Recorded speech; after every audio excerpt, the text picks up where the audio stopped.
Wait. Why is that the screen it's using? Yeah, there we go. Perfect. Everything's set there. Scroll over here. Come over down there to Facebook. Make sure it's live on Facebook. We're live on TikTok. Let's check Facebook. Two platforms that we get verily. You got to walk. Okay, perfect. We're live there and it's working. Perfect. And now hear myself. Got to fix that. Perfect. We're all good. How you doing tonight, Will? I'm good.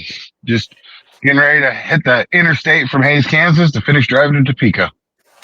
Fun. So I'm going to start this interview off with the same question we start off every interview with. How'd you get into derbying?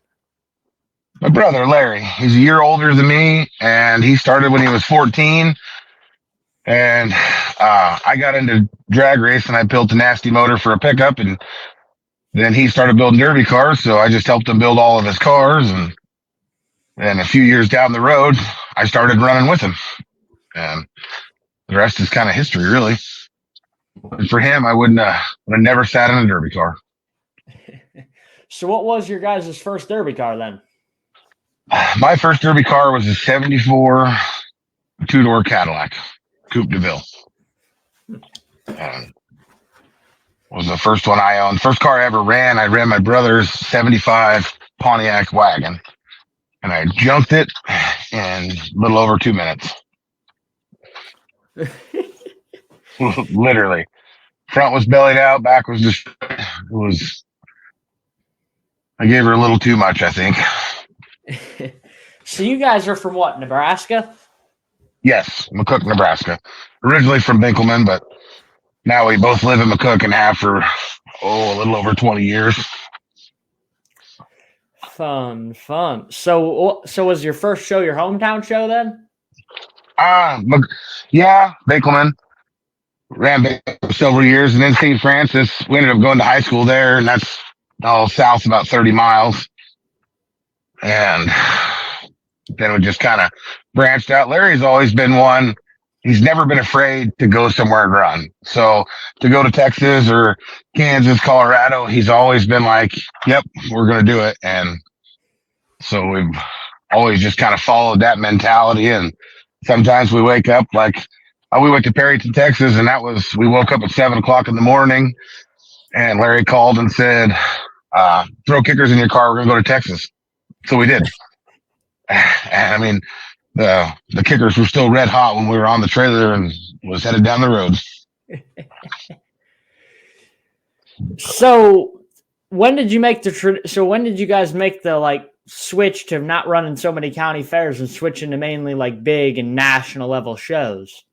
Well, I don't even know if it was like that. I know the very Blizzard Bash was called Derbies for You, and it was in Lincoln, Nebraska at the Lancaster Event Center. And that's the first time we really branched out.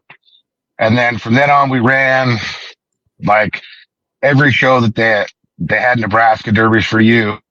And then the Texas Turkey Derby that Outlaw Promotions put on, Larry, I think he was at the first one, and he went to 3 or 4 of those. So we just kind of built and went wherever we could go and enjoyed. Larry used to go out to, he went to Lima, Ohio for the TNN or Dent shows and with one of his buddies. So he just kind of always been there. So you basically follow old Larry around the country then?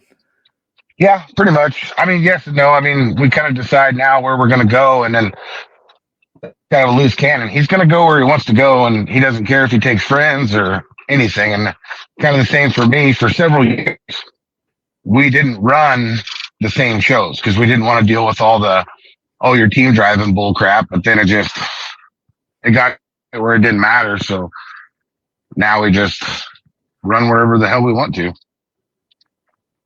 A good promoter here in Nebraska, his name's Matt Newcomb, with Crash Fest, he decided to get out and somebody had shows.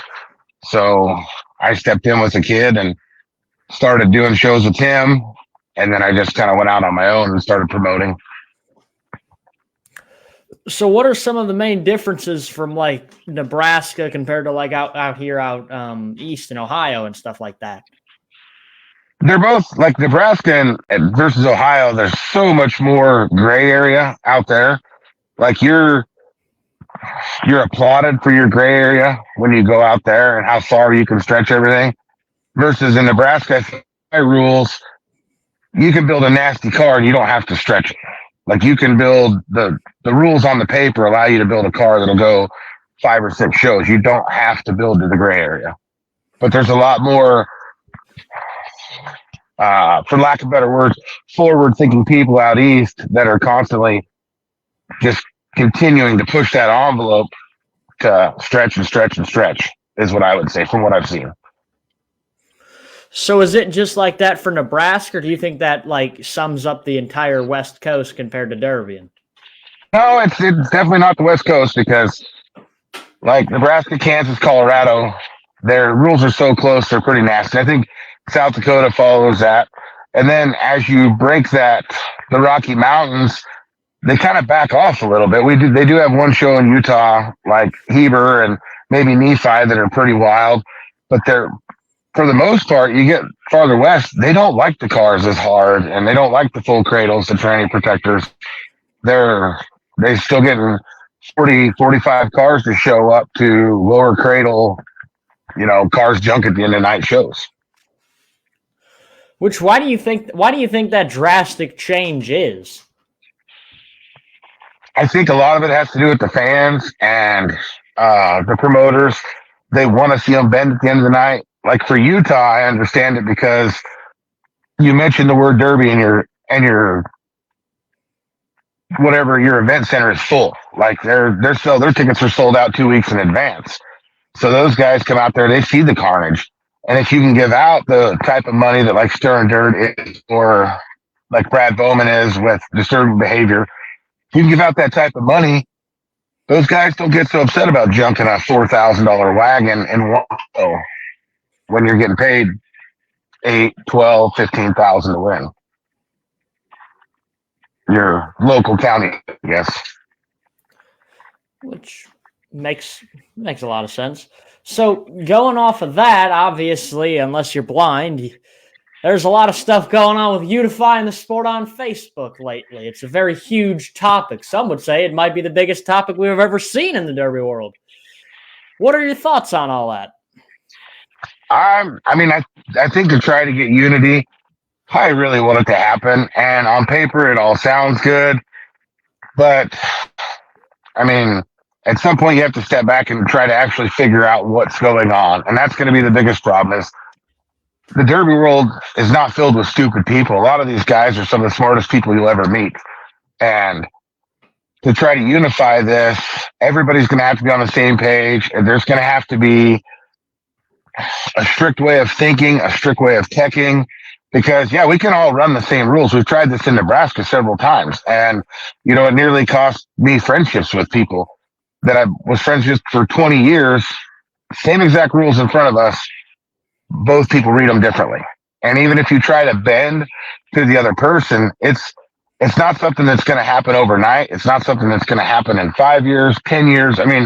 If we were truly to go to that level, to where everybody was unified, I suppose it would be like NASCAR. You're going to have the big name guys that have the money or that have the backing. Yeah, they'll play to those rules, but you're still going to have all those backyard tracks, and they're going to have their own rules because Jim didn't like the way that Bill did stuff, or it's going to be a lot, and it would take a lot.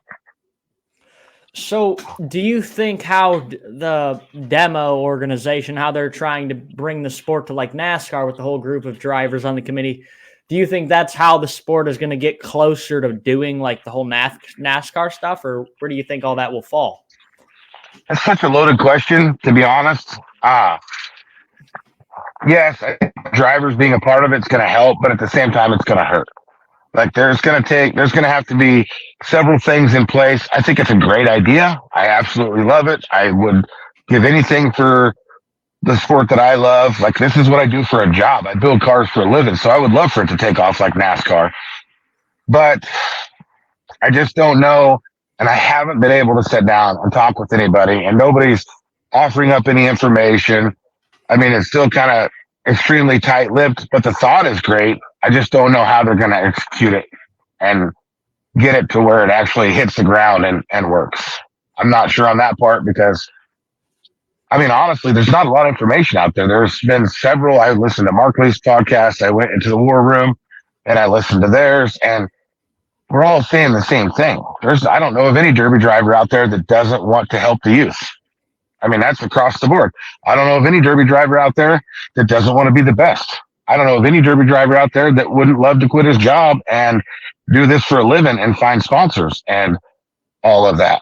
But the problem is that there's so many fairground legends that are second to none that can run with anyone that aren't going to get acknowledged. People respect that guy. So what that guy says, it's going to be rough to overcome and make this as big as what they're trying to do. Which that makes perfect sense. So I don't know if you saw what the other organization, D.D.E, with how TJ announced how they're going to have the Hall of Fame. How do you think, in your eyes, how does the Hall of Fame of derbying work if there was to ever be one? There's going to be one, 100%. Like, we have a Demolition Derby Hall of Fame in Nebraska, and we have had for years. The biggest thing is getting a diverse judging or selecting committee first. That's going to be the biggest thing, and that's what they're working on. It's not going to be 4 people that decide. It's going to be multiple people that are throwing these names in, and we're going to have to figure out what their strong suits, their accolades, all this stuff is to get it started. And just like anything else you start, this Hall of Fame is going to work so much quicker than the NASCAR thing, because once you get selected and you're in, then you're part of the voting. You're part of the nominating committee. And, some of those guys that are just talking about those unknown legends that were unstoppable for 10 years are going to get, the respect that they deserve. It just might take time. So going back to what you just said about how you have a Hall of Fame in Nebraska, how did that all come to be, and how does it work? I can't say that I have this right, but I think Jason Nuttleman and Mike Wise and those guys started it with Nebraska Demolition Derby and Figure 8, and they started it years ago. And you would nominate so many drivers, and then whoever nominated would have to write out, why they feel that person would be nominated. And it's not just a driver thing. It was also Figure 8 racers were nominated and promoters. And then it went to the voting committee, and you either got in or you didn't. And then later on, when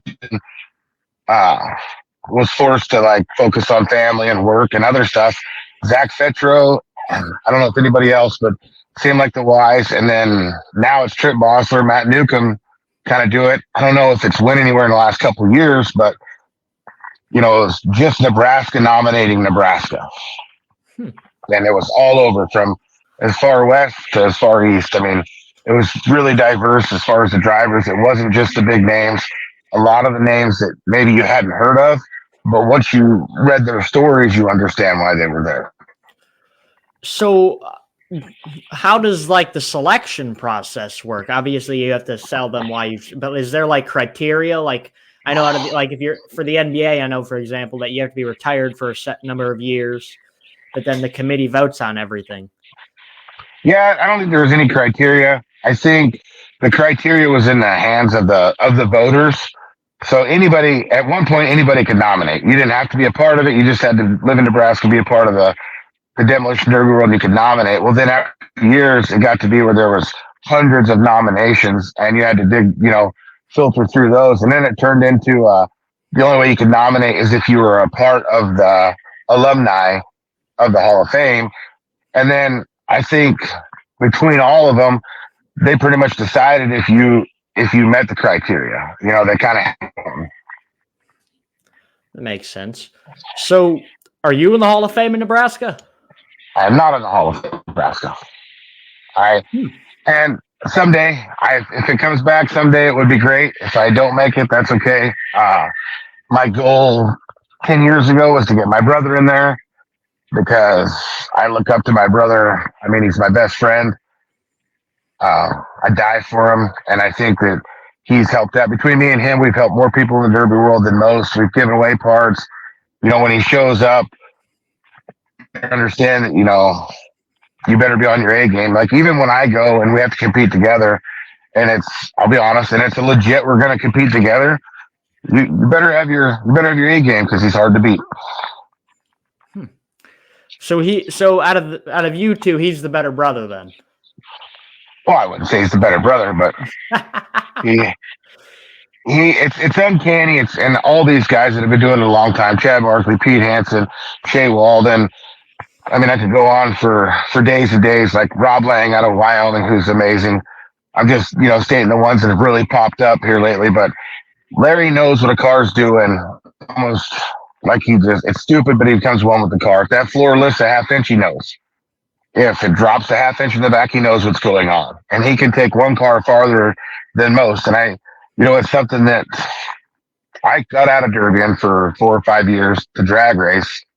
But I still worked on cars with them every day. And it's something that we think about all the time. What could we do different? And the biggest thing, we don't make huge changes. We do make changes, the subtle ones, so that we can figure out if that's going to progress our game or hurt us. Which, going off of that, so obviously I'm young. I didn't just get started on this, but we're new. We're getting into new classes. The sport's evolving. So, you can only build so many cars a year, which I know I've gotten stuck on this. You just said you guys only change a few things from build to build. I'm guilty of it. I built my bash car from this past year was built completely different from how the Dead Man car I built at the end of the year was. Because I thought I learned a bunch of different stuff, which I did, which granted I didn't really get to test it out because of how the show went. But I feel like I'm different from you in that sense, where I change as much as possible to fit every flaw I see that I've done wrong instead of waiting. See, but that's good that you're doing that. But like you just said, you're a rookie. Now, you're newer to the sport. Me and Larry, we've been doing this since, I think Larry's first Derby was 1994. So we've been doing this since 94. I've been doing it since 96. We tried all that stuff. In the beginning, we thought that we did wrong, and we would go to these shows and we would see these guys that would win. And it was so different back then, because the good drivers back then, you just didn't go up and walk and talk to them like you do now. They wouldn't tell you shit if their mouths were full of it. They're not going to give you any secrets. They're gonna reign supreme as long as they can. Well, now the cars that we typically run, we don't venture outside of our knowledge. We know how to build these cars. We know how to get them to run multiple shows over and over and over and over again. And we can fix cars at the shows. We've spent the time on the equipment, 50-ton frame machine, 5 sets of jaws of life. I mean, there's not much in the derby world for fixing stuff that we don't have. And now we know how they're going to bend. And if you can predict how they're going to bend, stay tough, and win derbies, little changes.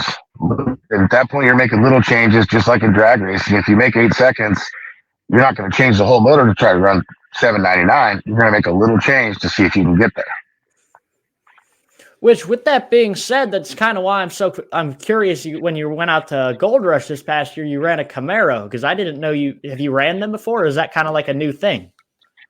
That was all new. That was the first compact I've ever ran, and for 25 years, I have done nothing but talk crap on compacts. I didn't like them. Especially in my area, the compact guys, there'd be 3 or 4 legit compact guys, and the rest would just be our lower wire class that fired up a welded a little bit more. But I have a really good friend, Johnny Kruger. He's like a brother, and he's always wanted me to run compacts. And him and Jared Alvord asked me if I'd run on a team, and I said, well, the only way I'd ever run is if I had a Camaro. And I don't have one of those. The only way I'd ever run is if I had a 4.3, and I don't have one of those. And Johnny put his money where his mouth was and dropped off a 4.3 and a Camaro. And I guess the rest is history. So, what is some of the things you've learned from the compact / the Camaro build? Honest opinion, I don't know that Camaros belong in every compact show. I think Gold Rush and Blizzard Bash, they belong there, but it was a lot stronger car than I anticipated it being because you've seen so many well-built W bodies and Camrys and stuff like that. I think they'll hold their own, but they're so much heavier and bigger, and it's not like you're going to stick a 4.3 in a 2002 Camry. But it was fun. I learned a lot. Actually, it was enjoyable. So what was it like? So I've ran rear wheel drives against front wheel drives. I've won the bash with a rear wheel drive. So what are some of the differences you've noticed running a rear wheel drive compared to the front wheel drives? Oh, I don't know anything about a front wheel drive one. I know the rear wheel drive. It wasn't that big of a step down going from what I build every to a Camaro. You just had to put what you know about a Mopar with what you know about a GM and what you know in the Derby world, period, as far as to where the bends on a Camaro and everything are.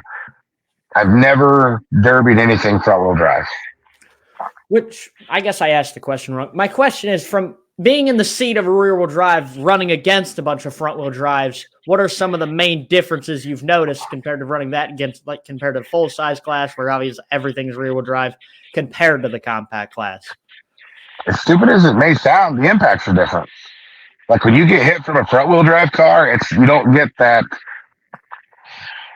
millisecond of like drop from that hit because them front tires are underneath that cradle and everything's weighted down and there's no stop.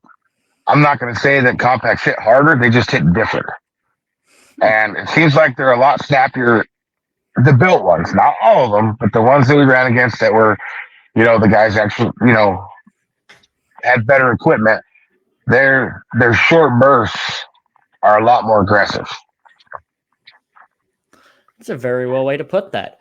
I guess I've never really noticed the difference in the impacts per se, which, I mean, now that you mentioned that, I do kind of see that as I'm thinking back to all these times, which the main difference I noticed was the speed of everything. Them front wheel drives, they get around, in my eyes, 10 times faster than a big car.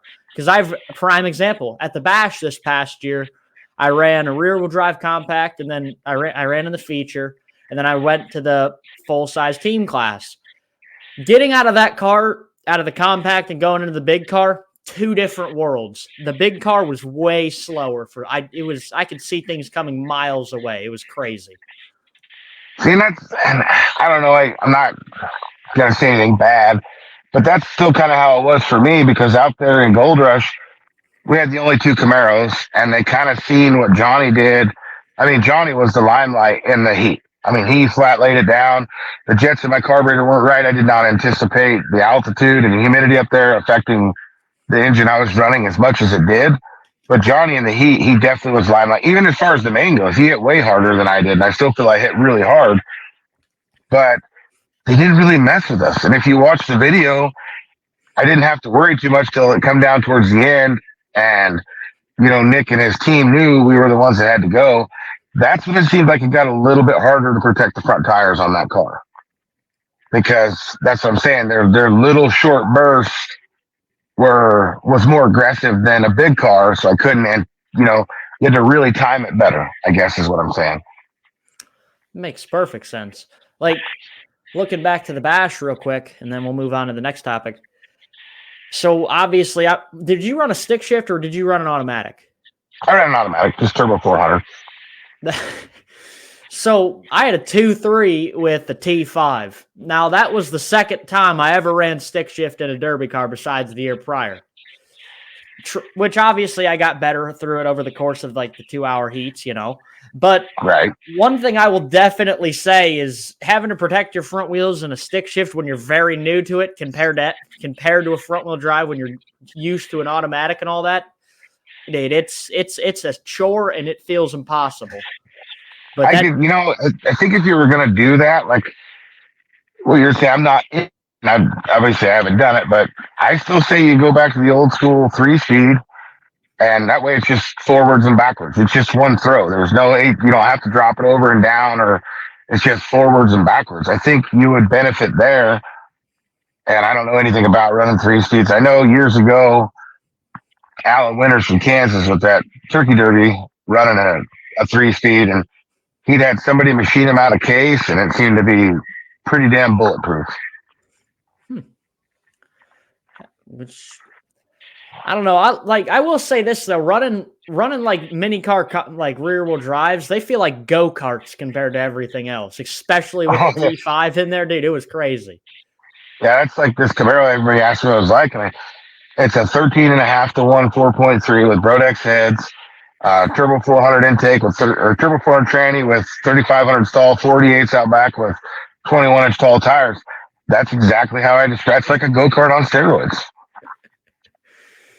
So, moving from that back to big cars, obviously. Out of all the big shows you've ran, big car wise, what are some of the that's not your favorite, but some of that stick out to you the most? The big shows? Out of the bigger shows, out of any show you ran for that matter. The best show, and I don't know that it could ever be duplicated, was the very first Vegas singles show. I feel that they should have never had a team show. The singles was so cool because you could go out there with 5,000 to 8,000 of your fellow derby drivers. The derby itself lasted maybe 5 hours. Then you were out on the strip with all those guys. Everybody went in, showered, and all you did was BS. It was a great time. You got to enjoy a lot of stuff. And, it was just a really good time. And I mean, if you go to Bash and you don't have a good time, you were planning on not having a good time before you left your house. There's so many things down there, so many people. It doesn't matter if you're well known in the derby world or if you're not known at all. The things that you can see there and the way that it's set up to where you could literally walk up to any car, you could walk your child to any car, and they could see it. They can go to their favorites. Gold Rush was the same way. Just an amazing time. We went out to Dunbar and ran the Youth Nationals. It didn't go anything like we had hoped. Nothing like we had hoped, but it was still an amazing time. So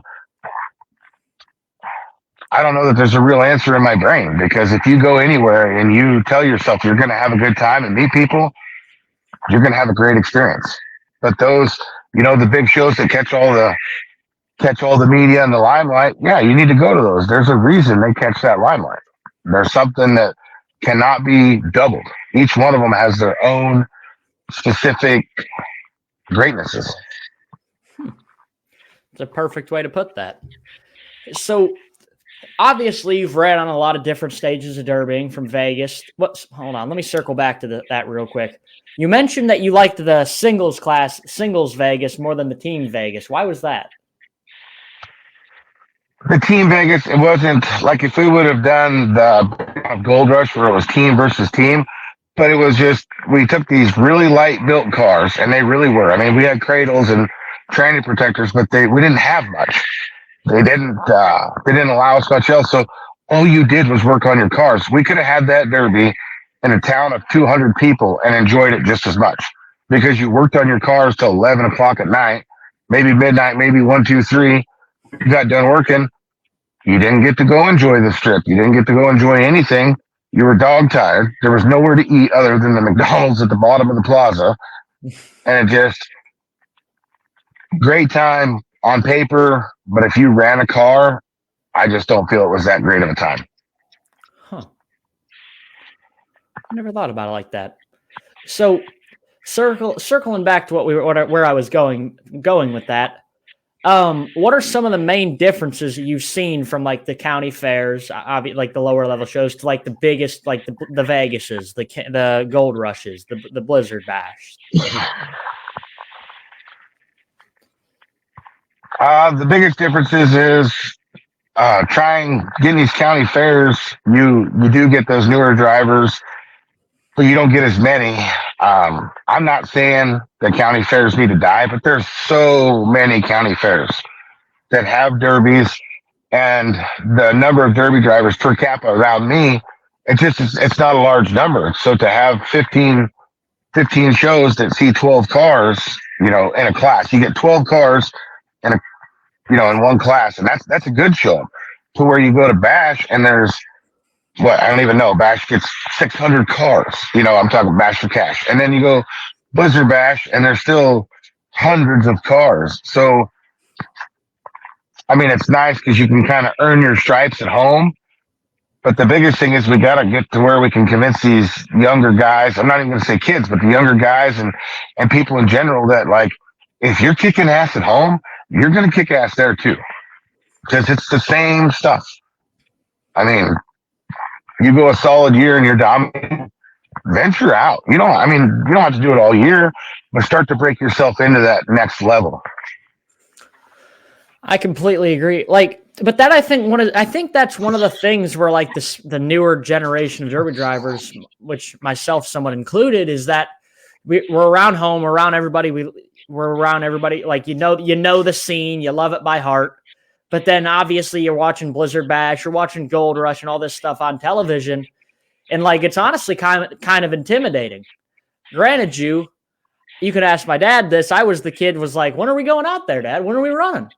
Because, like, I didn't understand why he doesn't want to go run Blizzard Bash. I can never make sense of it. But it's just we're at different times, and everybody's at a different time in their life. You know what I mean? Financially, in the family, it's just there's so many different factors into it. You know what I mean? Yeah, I mean, when we first started, you could get a shitty wagon for $20, and that's not a joke. You could get one for $20. You could get one given to you, and you could drive home. Now everything is more expensive, and I absolutely love the fact that you've seen the bigger shows, and you're like, when are we going to go out there?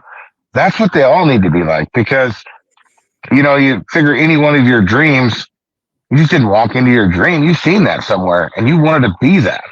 So that's what we have to find a way to instill the confidence in these kids, or have these TikToks that show these kids how to build to that level, or have, the convention out in Ohio, or, that Casey Smith, Frankie Guy, all those guys put on, so that some of these guys can get out there, they can see this, videotape that stuff, get it on the internet. So these young kids who have that dream and aspire to be that guy have the tools to get there. And then we just got to figure out a way to push them to go. Which I completely agree. The Smith Metalworks Expo and all that stuff, which Frankie and Casey and them guys, they've done a great job for years of promoting the youth and giving them a platform to run on. I'm a prime example of that. I ran the first ever youth full size show in our area, which Bo Lockwood put on, which then Frankie put on at Stonesboro. And then I think it might have been the following year. Well, no, the following year was COVID, which then Iron City Nationals put on a huge youth show during the COVID year. But then after that, that's when Casey and Frankie started the Youth National Championship, and they were going basically all the way down the East Coast, from South Carolina to Virginia to the Bash. And it's just amazing to see what they've done. And I think that grounds that right there that they're putting together is the perfect stage for that to happen. You know what I mean? Yeah, and they're constantly moving forward. I think this year, I was talking with Frankie. It sounds like the pay is going to go way up for first place. They're trying to do things like I wouldn't have made the 21-hour haul for the 12-year-old kid that we took last year if it wasn't for Frankie, if it wasn't for Casey, if it wasn't for the guys putting it on. I mean, Frankie gets a little emotional, and he wears his heart on his sleeve and stuff like that. But he's truly, give it a few years, and this is going to be something that nobody's going to be able to top because his heart's in it. I 100% agree. I think it's going to get so big we're going to have to start making more kids to just run the show. It's going to be so great. Yeah, and that's. I've had talks with Frankie, and I don't know if he's outed it to everybody or nothing, but they're constantly coming up with things like this. This next year, they've come up with something that, like, maybe another family member can enter a different class. So it's more of a family event. It's not just hyper focused on one. So more than one kid doesn't get left out because he can run this other class. And I don't know all the logistics on it. I just know that I was talking with him about it. And if that goes, that's going to make it a lot better too. I completely agree. I was on the phone with Frankie the other day, and I yelled at him. I'm like, Frankie, why did you do this now? I'm turning 18. You've had 8 years to figure all this out, but you figure it out when I'm gone finally. I see how it is. Right? Well, I mean, if you think about a lot of stuff, the Power Wheels derbies, that stuff never happened. I got a dad in my area, Judd, and I have a CNC blast table. He came up with the idea. He built this, not we, he built his son. I just cut it out, round back wagon and put it on top of the drivetrain of a Power Wheels. And then the next year he wanted something cooler, so we cut him to door Lincoln. And these are some of the coolest things that you could think of. I mean, they're awesome. That is awesome, my man. So going from that, where do you see derbying going exactly? That's such a loaded question. If D.D.E or D.E.M.O takes off, that's going to help the sport, but and it's not just because this guy overbuilds or that guy overbuilds or these guys don't want to build light. It's because we don't have a lot of the younger kids getting it because life's harder. I don't give a shit who you are. Not all of us have $1 million in the bank. I don't have it. I know that I don't know anybody that has it. So to try to get your kids into it while you're doing it, as selfish as it sounds, I mean, derby is an obsession. And to do that, to get it going, and you do it for 2 or 3 years, you could have bought a house with what you put into derby. And some of these kids, not anything bad, but some of these kids don't want to work like we did. My dad, I love him to death, but he absolutely hated Demolition Derby. Would not turn a wrench, would not help us, wouldn't run a torch, wouldn't run a welder, nothing. And it took him 15 years before you could actually talk to him about it. And now he loves it because, we do very well everywhere that we go. But in the beginning, he wouldn't do anything for us. You get that now, and 9 times out of 10, that kid's not going to build a derby car. Years ago, 8 out of 10 of those kids, they didn't care if dad was going to help. They're going to find a way. Which I agree with that 100%, and you can almost see it based off of like the way things are. Like 90% of the kids that are heavily involved with derbying have either A, been around it their entire life and grew up with it, or that's basically the only option. Which sucks because it means the sport's like not growing at the rate it used to be.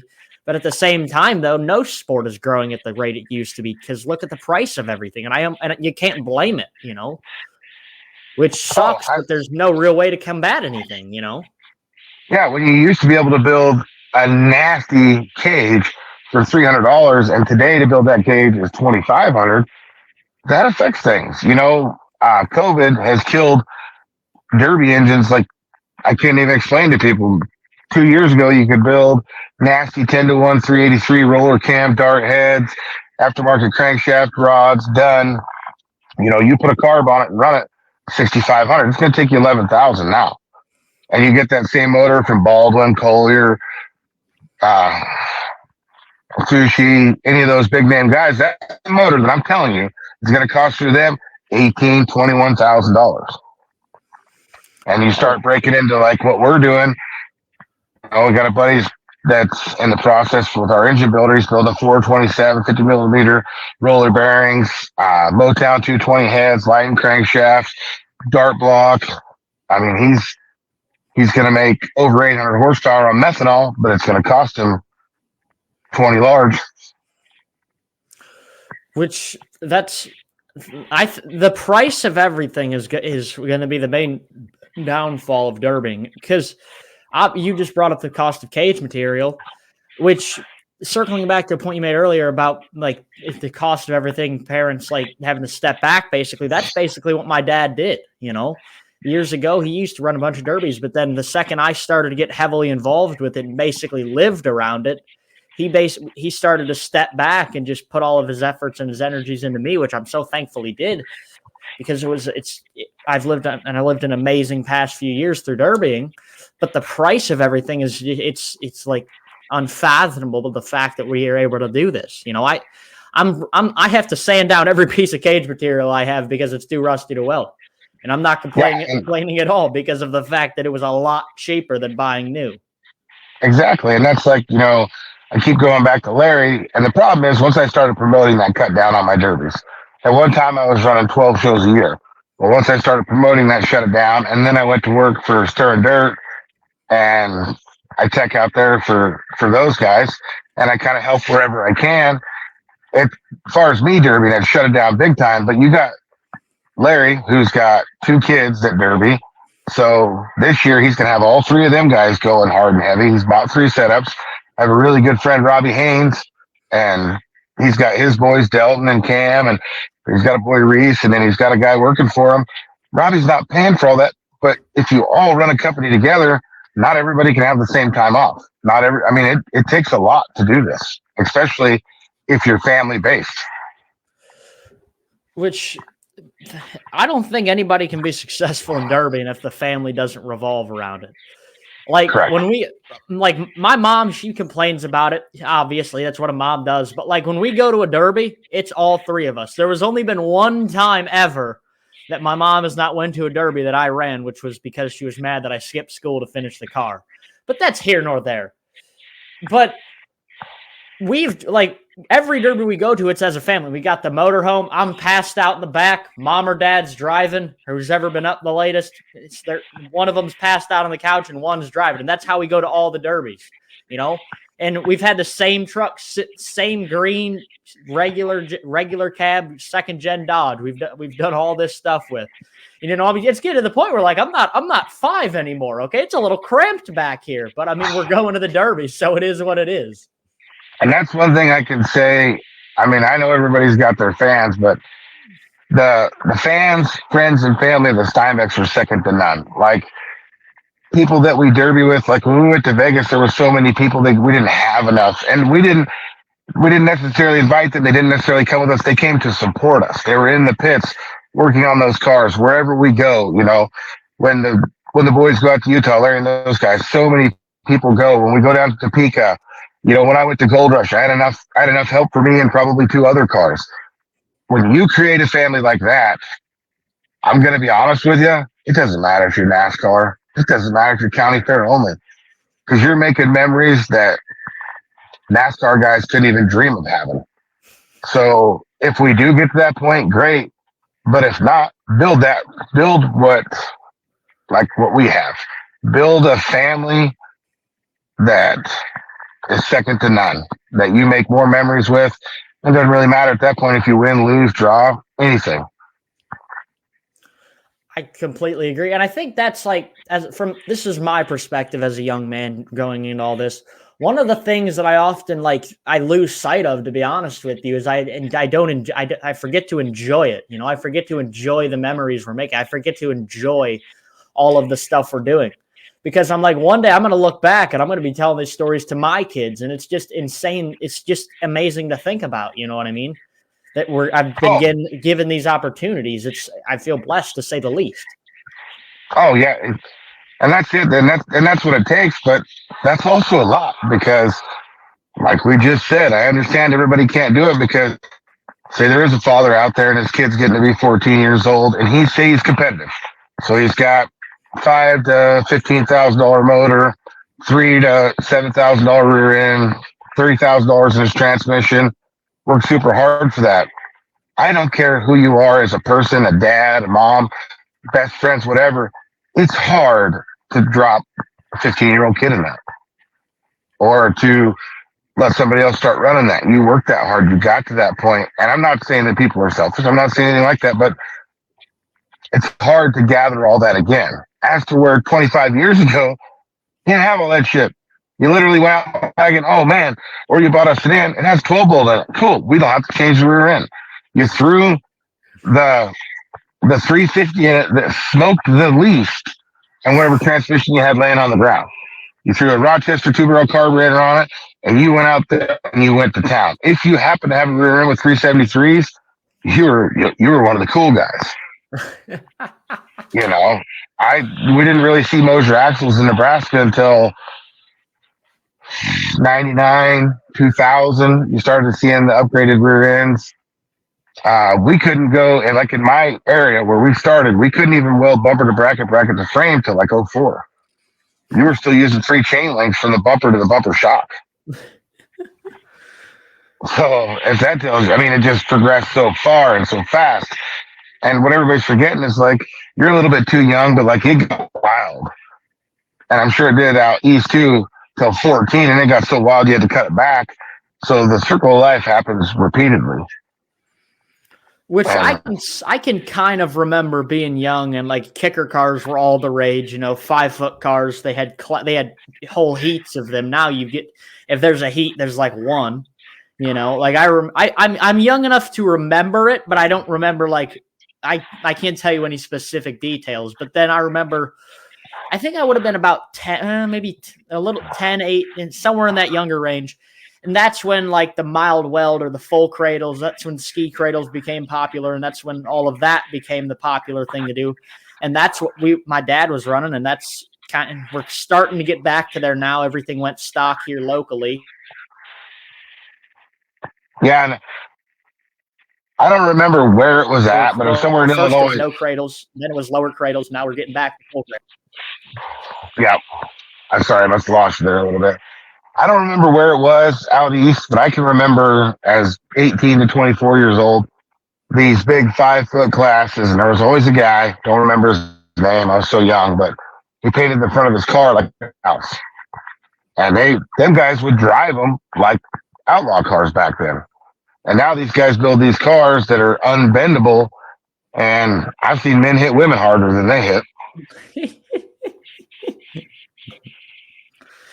Which, why do you think that happened? Why do you think the pace has changed throughout the years, especially when it comes to the heavier builds?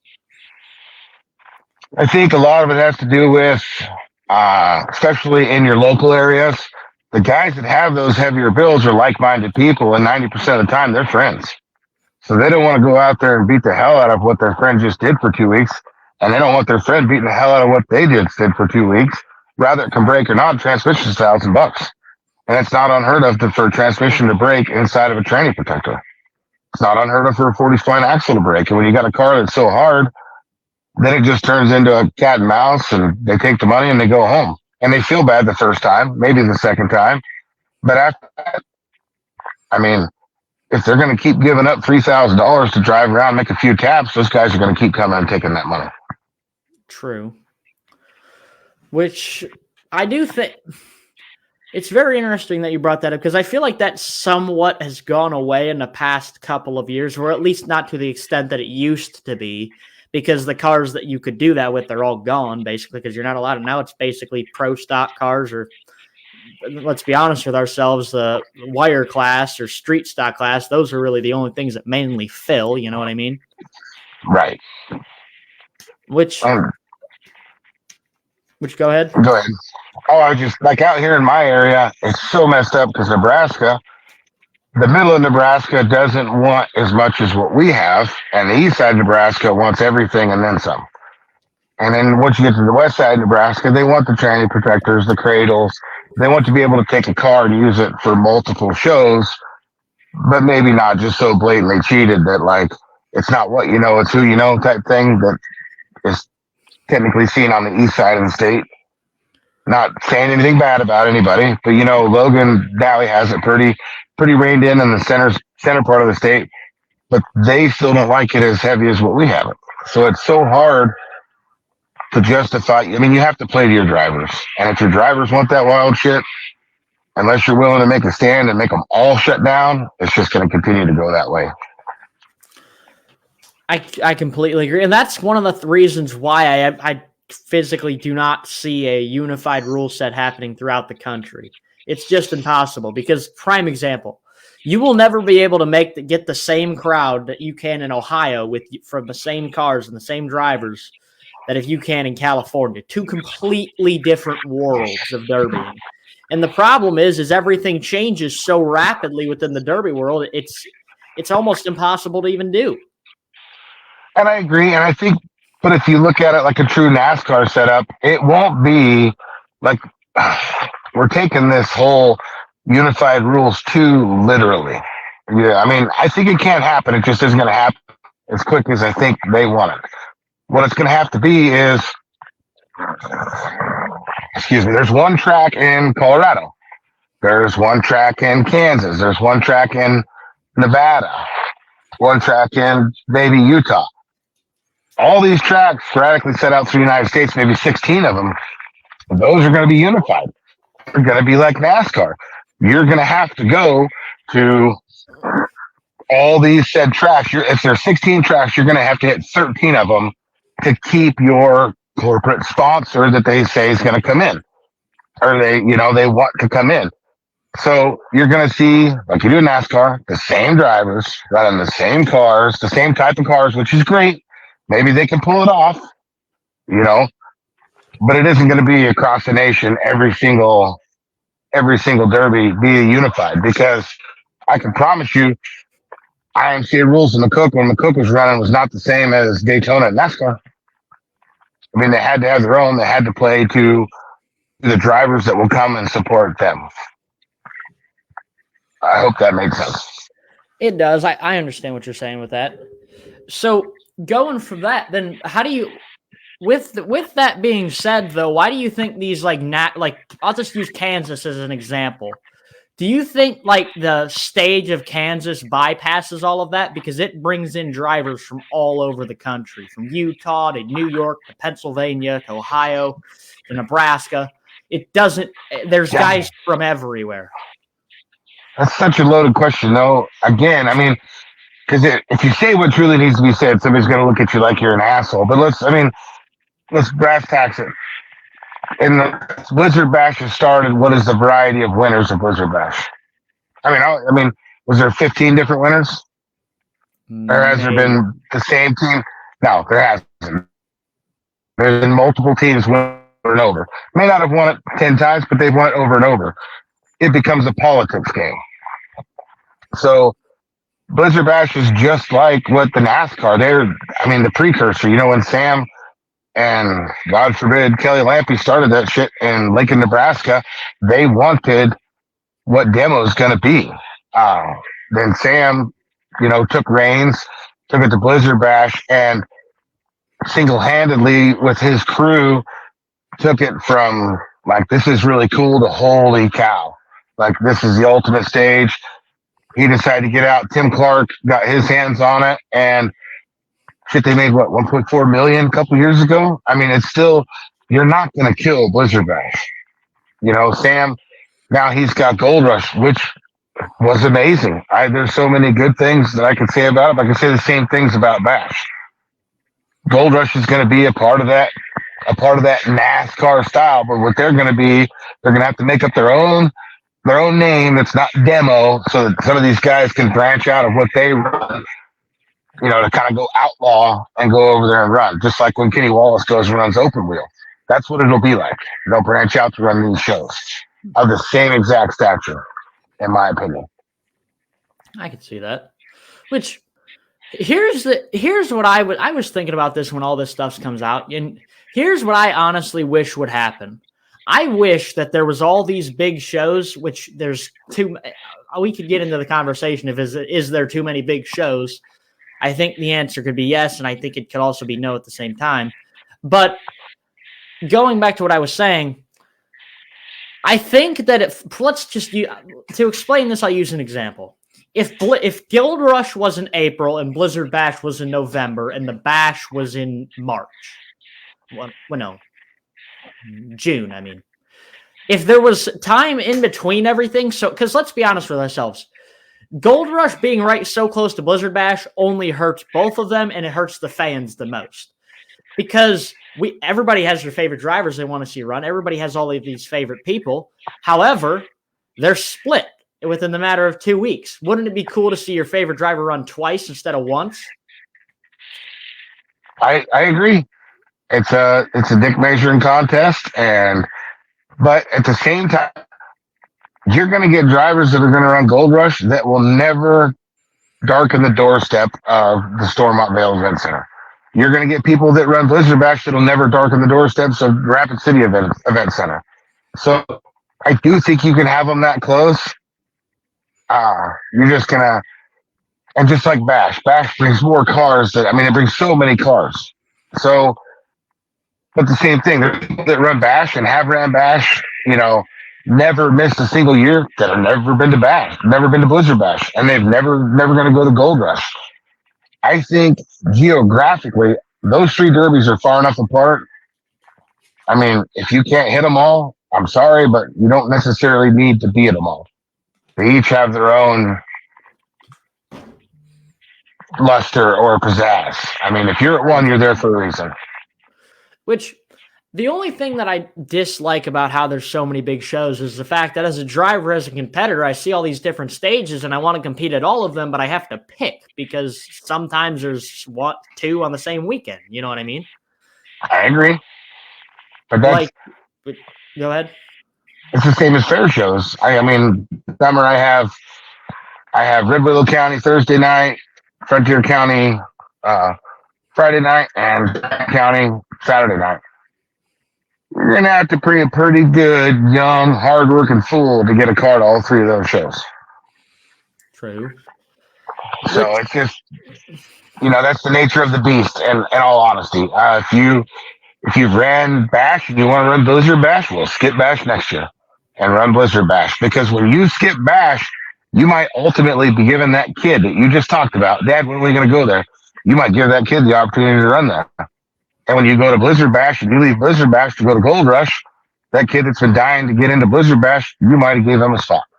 Versus if you sit and you run those same shows over and over and over, the fans see the same cars over and over and over. You run the same stage over and over and over. Would it hurt to branch out?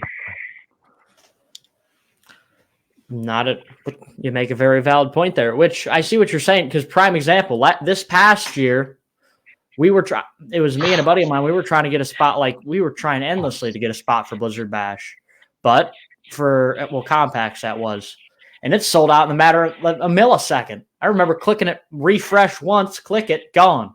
I couldn't even understand it, which if the two shows create that separation and maybe we could get into one of the other ones, that'd be amazing, which I never thought about it like that. I won't lie to you. I feel that these big shows, honestly, I honestly feel they need to make a cut line. Fourth place, anything after fourth, if you're going to come back, you're going to come back as a whole new team, and you can't come back with the same four members you ran the year before. You have to bring somebody new to the table. The top three or top four, yes, let those guys keep their spot. They've earned that spot.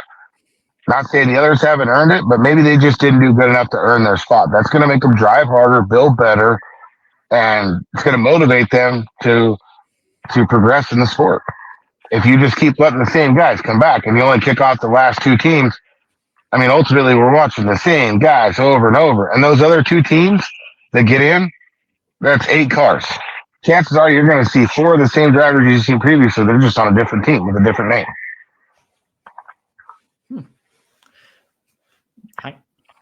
Very well put. So I got another thing I want to get to. So let's get into the social media stuff. How'd you get started making TikToks and educating the Derby community? How'd you get started and all that? It's not so much educating, but my 15-year-old daughter, Alexis, when she was younger, I made fun of her on TikTok, and she bet me she could get more likes than I could. And I kind of blew it off. Well, then she kept razzing me about it, so I said, okay, game on. And now I feel bad because I don't have a ton of likes, but I have more likes than she does. But she's the reason. My oldest, Cadence Rose, is the one who did my very first TikTok and started it. And then from there, just going out to Utah and Texas, Kansas, Colorado, everywhere else, when I was building a car, I'm not the guy to hide it. So I was like, well, I'll just show people, we'll level the playing field. Like that, I think that's the one that has the most likes. Leveling the playing field is my TikTok that has the most likes. And it shows things that if you do it the same way I did it, it's going to change your game. You're going to have a better car than you previously had. Is it the 100% correct way? No, but it's going to lead you in a path of better cars. So since you started all the social media stuff, what problems have you had from it? Oh, man. Everybody's a critic and everybody's a tattletale. Like, when I take and I judge as if, is this going to change the outcome of the Derby? Is it truly going to make the car tougher? Well, when anybody looks at these, they are Johnny on the spot to call promoters and be like, did you see what Will did to this guy's car? Did you see what he's doing? So then promoters call me and they're like, Will, you can't do that. And, sometimes I'm not going to mention the head tech's name, but he flat out screamed at me. You put all these effing videos up. Now I got to deal with all that. What did I do wrong?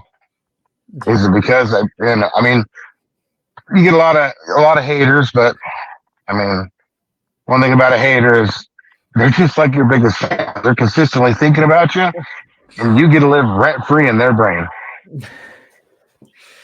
You make a very valid point there. Like, I remember, I think it was a few years ago the last time I ran Youth National Championship.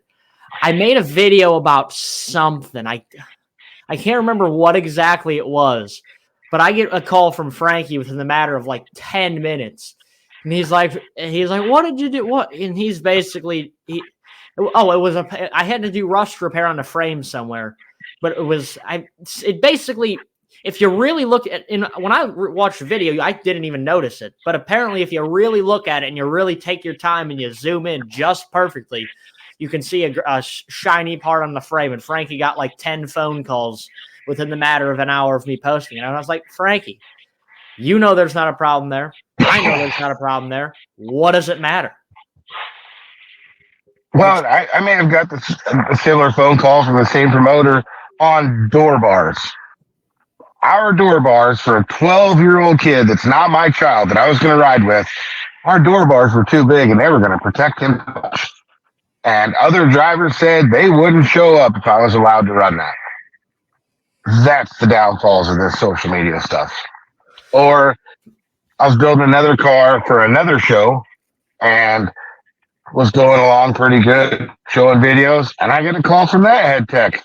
Well, Will, we got to talk about this. What do we have to talk about? Well, you're going to have to cut all that. I'm fully prepared to cut all that. I kind of figured I'd have to cut some of that stuff. But if I do 30 things and you make me cut 15, I still keep 15. So that's the downfall. Versus if they would just call and be like, hey, why did you do this? Or call me. I'll give you this. I don't even care if I don't like you. I'm still going to help you out because I want you to be competitive. Which that's one of the things that I can never understand, like you have all these guys and they see all this stuff and like all they do is call me crazy. And here's what I do. If let's say I'm running against you, Will, and I see you have something and I'm like, and it gets me thinking. And I was like, I didn't see it from that way. Well, why would I call the promoter? I'm going to do the same thing so I have the same advantages you do. Why would you try to get rid of it? You can technically help yourself. And it's a benefit because if I show something that I'm not talking the forward kickers, I'm talking something very simple like the door bar. It didn't do anything for the car. But on this other one, it didn't help the car either. 50 people show up like that and it will not change the outcome of the Derby. The chances of me not having to change it have just increased percent-wise. True. Which, going back to what you said, how they said they wouldn't show up, like I've been told that by Frank and I've been told that by other people too. It's like, why are you derbying then? Like, I'm not trying to sound rude or trying to be like that guy, but like derbying it's a competitive sport. There's nobody here coming to lose. Nobody's spending all this time and money to go out there and lollygag and just do nothing. Well, I mean, it's because ignorance, envy, jealousy, they have no enemies. They can flood anybody that they want to flood. And once they take over, that's what it is. Intimidation has no enemies. So if you intimidate somebody or they don't have the money, and that's what we need to get away from these people. I hate the term, in order to be the best, you got to beat the best. Nah, but you got to meet the best, as in meet that person, find out what they're doing, see if they have anything that will help you. And 9 times out of 10, if you meet the guy that you think is the guy that holds the golden chalice, he's going to help you get to where maybe you get a piece of that someday. I completely agree. There's obviously everybody's heard the saying of you're the sum of the 5 people you spend the most time with. Everybody, let's hypothetically, let's say you want to be really good at derbying. You use that saying, wouldn't you want to talk to some of the best derbyers in the sport? Granted, it might take some time. They might call you an idiot. They might just leave you undelivered for years at times. However, if you're not trying to get there, why would they ever respond to you? Like if you show progress and you show that you love this and you show heart, they're going to respond to you and they're going to help you. Because at the end of the day, a lot of the biggest competitors in the game, they want to compete against the best. And they know to compete against the best, they have to help the best become the best. Yeah, 100%. And, the derby world it's past the whole, the derby world's half luck. We passed that a long time ago. I mean, if you do want to play that luck game, luck favors those who are prepared. So if you're prepared, you are going to get lucky. And being prepared means getting out there, getting your diversity of friends, finding out what they do, exactly what you're saying. I've never heard you're the sum of the 5 people that you hang out with the most, but I like that term. But, it doesn't take anything. Most people's phone numbers are on the internet. As big as a privacy world as what we are, the derby world's not that way. Like, I don't know if you could think of a name right now that's big in the derby world that you could say that one of the people watching this right now couldn't find in the next minutes. Their actual cell phone number for you to call them. They're going to pick up the phone. They're going to talk to you. So I completely, and even so, everybody, I see it time and time again. When it was the bumper thing Frankie did, when it was this demo thing they're doing, everybody immediately just they stop liking social. They're like, Facebook is stupid. This is all stupid. Facebook is single-handedly the greatest and the worst tool any derby driver can have. You can learn more from scrolling on Facebook and doing research on Facebook for hours at a time than you can trying to talk to most people, because they put it out there indirectly. That's the biggest thing. The biggest thing is do your research on all this stuff, like the demo thing. Like I said, I have not talked to anybody of value to that company that can actually explain how it works. I know I've heard all the rumors. You pay $10,000, you get a spot on the board, but it's unbiased. I've heard them all. They're going to quit their jobs in 2025 and they'll be independently wealthy by 2026. This is going to take them to the next step. They're going to get corporate sponsors, and it only costs you $10,000. You get a seat at the board. I don't know what all that means. I don't know where it's going to go. And to be honest with you, they're getting this out there and they're fighting this and they're beating it up like it's already there. It's going to take time. If anybody's looking at this and think it's going to happen tomorrow, you're crazy. Like, unless those guys have rounded up $1 billion and they can just take off, and whoever gave them that $1 billion doesn't care about it, doesn't care that 600 million might be squandered, that's the only way it's going to move as fast a pace as what people think it's moving. And I don't feel that those guys have said that it's moving that fast, but just all the rumor mills are turning, and they might have such a buzz about it that people just don't care. I'm not sure. I'm not sure how it's going to go. I think only time will tell. I think it has a lot of potential, and we just need to stay posted on it. You know what I mean? And as far as the D.D.E, I'm game with that 100%. Like, it's going to take more than one. Like, NASCAR doesn't have any competition, but everything else does. I mean, even in the NFL, you have the AFC, the NFC, whatever all that stuff is. Baseball, there's always, for every hero has to be a villain. For every victory, there has to be a loss. So, I mean, I wouldn't push either away. But once you find your seat, you do your research, you'll know which side you sit on. I completely agree. So, going back to the whole TikTok thing, you got any stories of TikTok beefs you've had over the past few years? I have one, and I will flat out tell you, it humbled me in a way, and I feel embarrassed right now even telling you about this. I argued with like a 14-year-old kid over a freaking shifter. I thought it was an older kid. It was not. It was a farmer kid from out in Pennsylvania. Seemed to be like a nice kid. Obviously, I mean, I even went and apologized to him, the whole 9 yards there as a grown-ass man. I don't feel that he likes me. I still don't agree with the way that he does it. But I didn't realize I was arguing with a 14-year-old kid. Man, I feel horrible, stupid, and even right now I apologize to him. I don't feel your way's right, but I shouldn't have went in the way that I did. And as far as the comments, you can go in the comments, and there's haters. I mean, there's 100% there's hate. Sometimes I bite back, and sometimes I don't. I remember seeing that. Which not my proudest moment. I saw where you were coming from, but I also saw where he was coming from. And I think the lack of communication in between both sides, I think that's where all the main problems arose. You know what I mean? Oh yeah, I mean, and it doesn't matter if it works for him. It works for him. I mean, it's nothing to get where it went. I can tell you that. And then when I found out he was like 14, I'm like, oh yeah, I feel like a big guy now. And I did. I went, when we were in Pennsylvania, I went right to his car, and I apologized to him. And I'm not the type of guy to get into an argument with a 14-year-old. Now I will argue with the fence post if I think it might come back, but that's a completely different side of me. Oh, that's funny. So obviously one of the things that I keep seeing again and again and again is this thing between you and Josh Decker, Track Shot.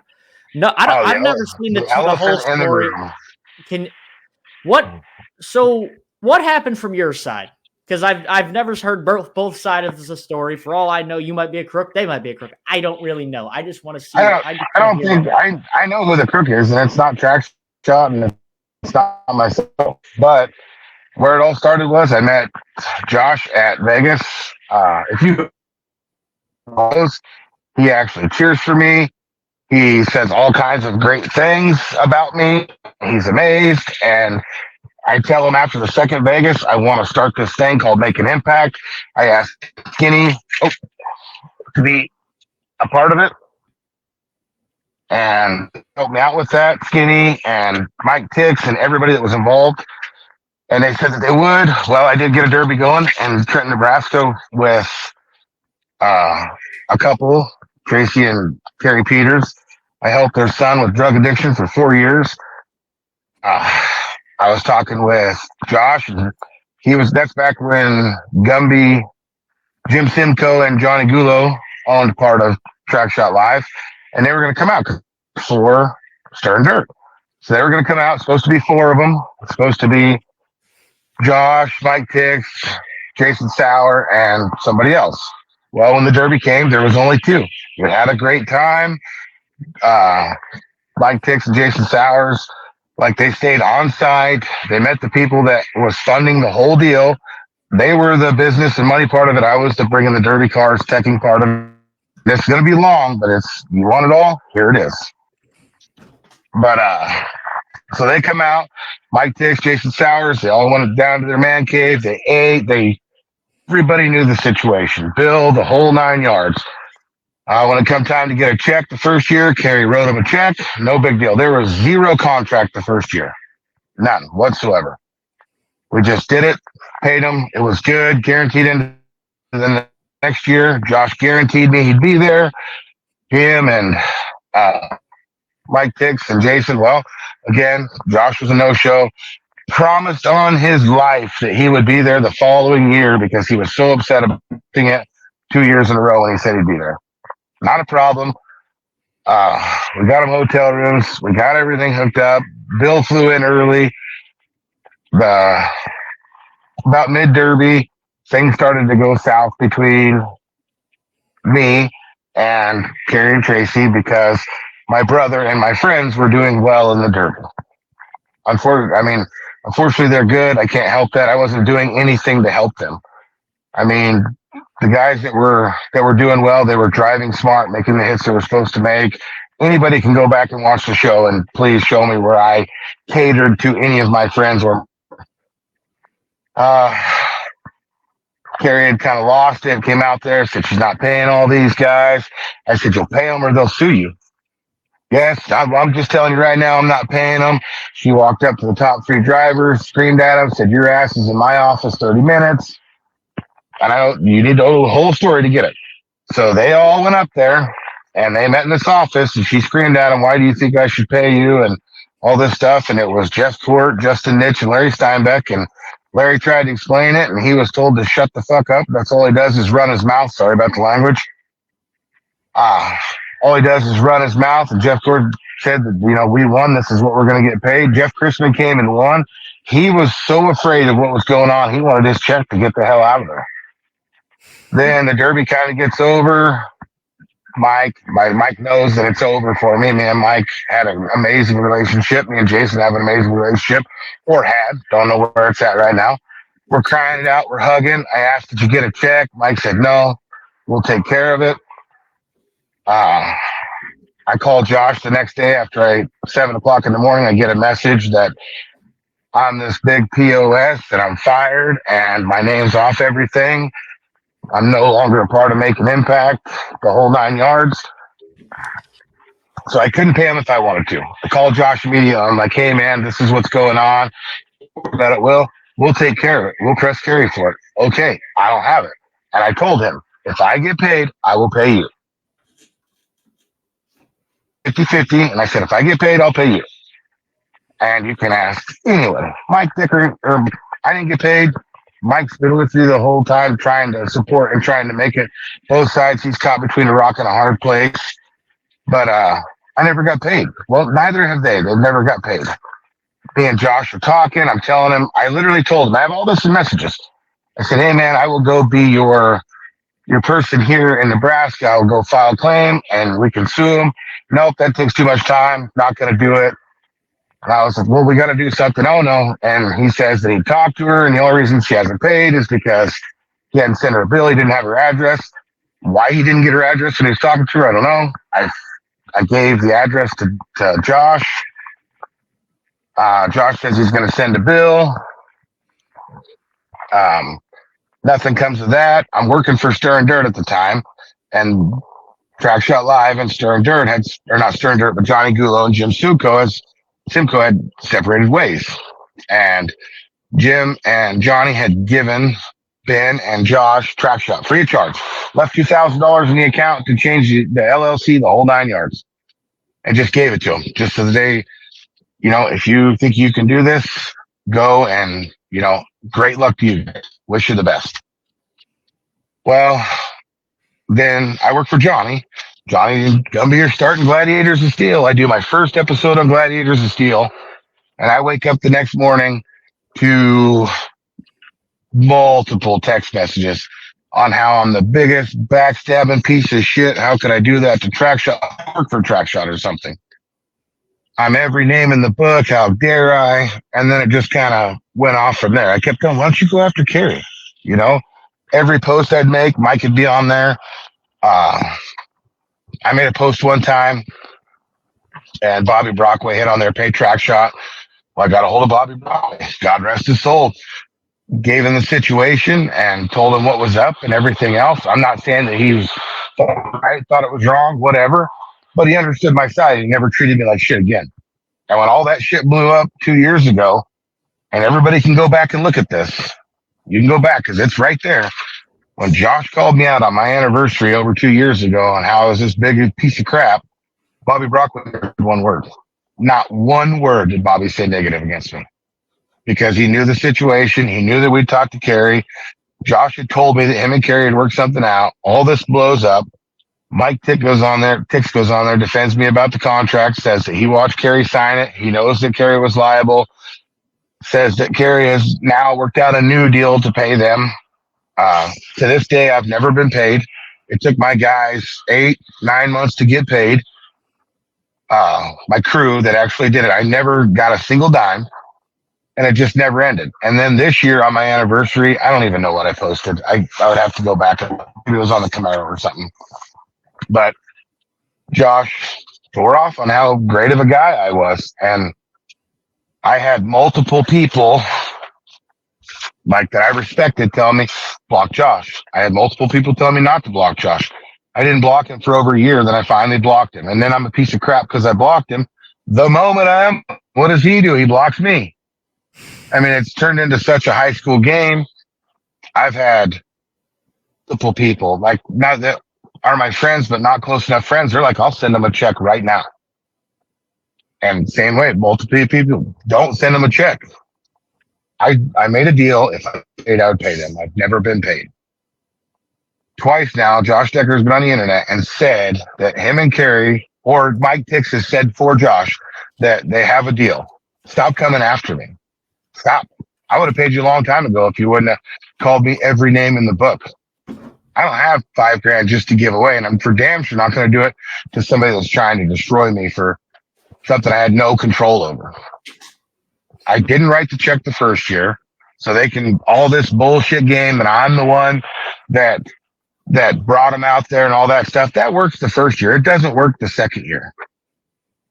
When Bill comes out early, everybody, eats, drinks, enjoys each other hours, and talks. And that's it. I mean, I've got multiple text messages that I would be their guy to take them to court, and they don't want to do it. And I don't know where to go with it, but I know I'm not the one that's on the shot and Josh and everything he chooses to say or do. What? Well, there you have it then. I mean, that's the elephant in the room. And I mean, this last time, I could say one thing. It seems like the tide's a little bit because, maybe the Texas TSL show that was charged $2,500 above and beyond the contract. Those guys are upset.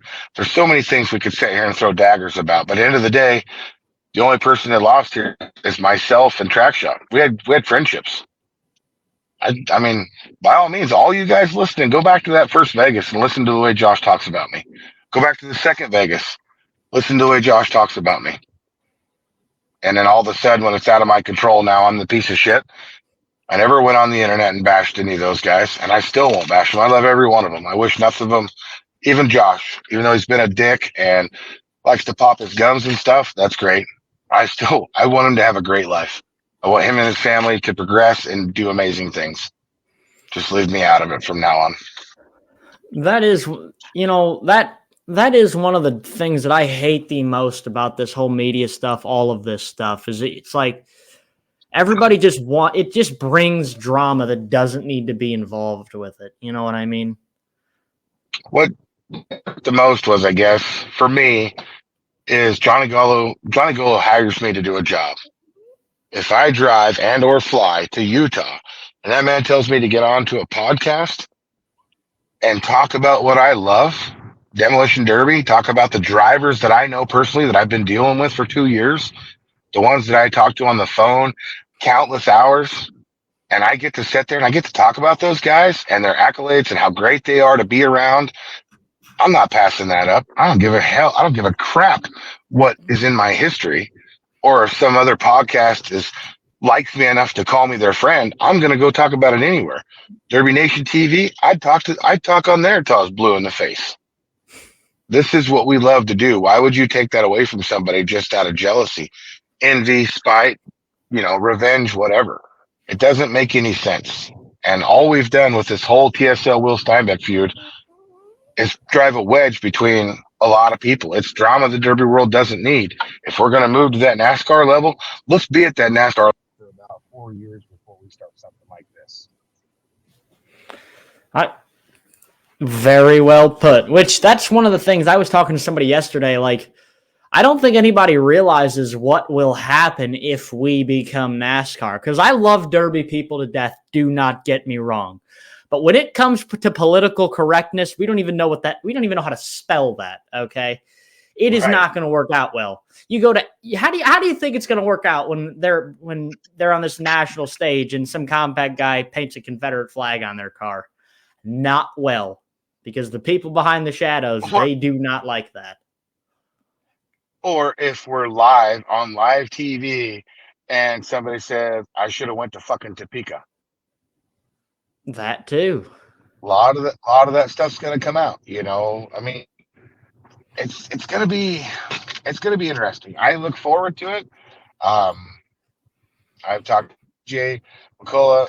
I've talked to Dustin. I mean, I I don't know which way it's gonna go. I know as of right now, I absolutely love everything that D.D.E has out there. All the people, Jeffy's Fab Farm. Your Jermaine's up in Canada. I mean, that's where my heart's going, and I hope everybody does well. But we'll see what happens.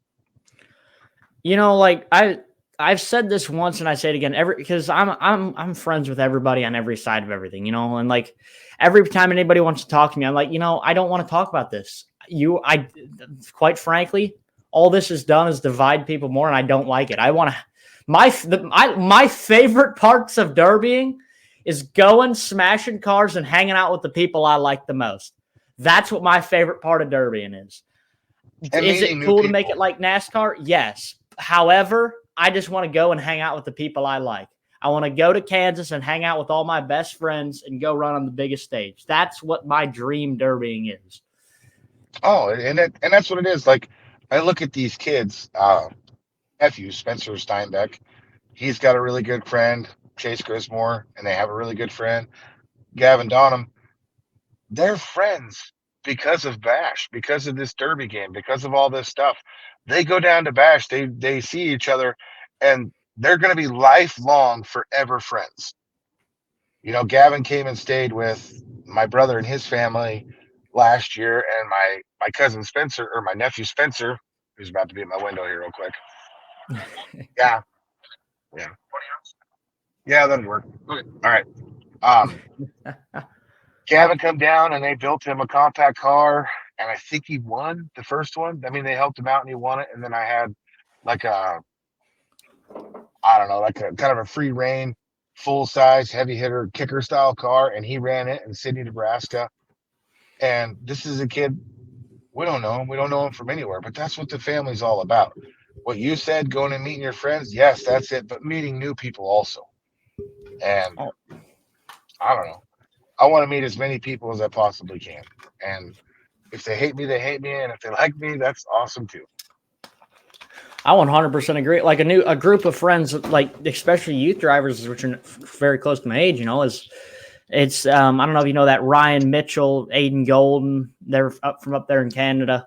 Like I've played beam with them and played all this, and Charlie Roby and a few other Kentucky boys. Like I'm close with these people because of derbying and because of Beam and G Drive and all of this stuff that we have at our disposal. Which it's just Exactly. great to That see. BMG Drive has brought more people together over this, over that game than people ever could dream of. That's where these kids met each other, that game. And they come down to Bash and they freaking derby little cars and they do all kinds of stuff and they take pictures in as many cars as they can. That's the memories that I don't know. You can't get that at NASCAR, but you can get that at Blizzard Bash, and you can get that at Gold Rush, and you can get that at Bash for Cash. So, I mean, amazing. I look forward to anywhere that we go with it. But wherever we go and whoever does it, whether it's D.E.M.O, D.D.E, anybody, we have to remember where we all came from and what it's all about. 100%. If we can do that, we're going to keep moving forward and we're going to keep getting bigger and things are going to keep being amazing. I completely agree, because the one thing that if we move to NASCAR, we cannot forget the true Derby fan bases. Although they might be a bunch of so-called hillbillies, although they might not be the most politically correct people, that's what derbying is. Derbying is not NASCAR. Derbying is it's like a backyard fist fight, if we're going to be honest with ourselves. Oh, 100%. And let's face it, like I can tell you right now, I know you, even though you're young in sport, but I promise you, you've met some people, and your very first thought was, "Oh my God, what rock did you call from?" And they derby that car, and they talk to you, and you talk to them, and you completely forget about that predisposition that you gave them. And then you've met people that you thought were going to be the coolest people on the planet, and you wouldn't walk across the street to pour a glass of water on them if they were on fire. Or, Like, I hope they don't get mad. But like, you meet the if you see the Psyopas, go up and talk to them. Don't Oh, be for afraid. sure. Don't be intimidated. Go talk to them. They want to talk to you. Are they going to talk to you for 10 hours? No, they're busy. But they're not rude. And I can't say that I've ever walked into a tent anywhere where people were rude. Like these guys, they want these people to come in and they don't care if you're 5 years old or 35 years old. They want to talk to you because you enjoy the same damn thing. Oh, I 100% agree. Like going back to the Psyopas story, I got a quick story for that. So I've never liked Steve Psyopa. I'll say it here. I always thought Steve Psyopa was just some rich prick. I won't lie. From the second I saw, that's my honest opinion of him. Until I met the guy, I think it was. I want to say it was like a year or two. No, it would have been like 3 years ago. I met Steve Psyopa. Completely changed every thought I had about the guy. One of the nicest people I have ever met. The most down to earth person I've ever met. Like, now I can tell you, like Steve would tell you, he knows exactly who I am. But like when I met Toast, we didn't talk much. Nice, great guy. When I met any of those guys, Dave Meyer, one of the nicest guys ever. Sit down, talk to him. You know, for Trash, Don Santel, all those guys are awesome, and they do want to talk to you. They may be pissed off because the shit didn't go right, or they may be busy, but they're not going to shoo you away, and they're not going to think that they're better than you are. And that's if we can contain that and keep that positivity in the Derby world, there is a possibility that we could get of NASCAR or better popularity. I 100% agree. And that is one of the hardest things I find is when it comes to like fans and the people that look up to me and all these, and like, because a lot of kids, every show I go to, some little kid wants an autograph, which is amazing, which sucks at the same time, because when I'm at the Derby, I'm in a Warriors mindset. I'm here to win. I'm thinking about everything I need to do. And I don't hate it. It's just very aggravating when I got to be back up in tech in 10 minutes and I still got 5 things to cut and some kid wants an autograph. I'm not going to tell him no. It's just it's just a very cool, it's a cool situation to be in. You know what I mean? You know, I absolutely love that you're like that, but at the same time, as you get older and you progress in this, it won't be that important. Like, it'll be like, yeah, here you go. You want some pictures? I mean, you'll pick them up, you'll set them in the car. And, you know, sometimes the smile on their faces is worth more than any trophy you'll ever receive. Oh, 100%. Like, I remember, I think it was last year at No Mercy, I want to say.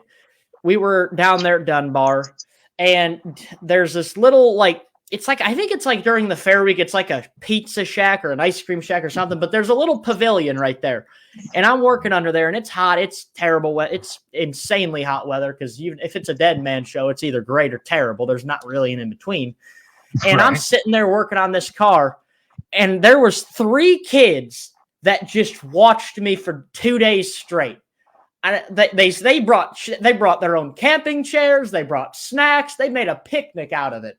And they're talking to me, and I don't know how to react to this, because I'm trying to like think of everything, make lists, trying to like make sure I'm right. But like at the same time, I got 3 little kids looking at my every move.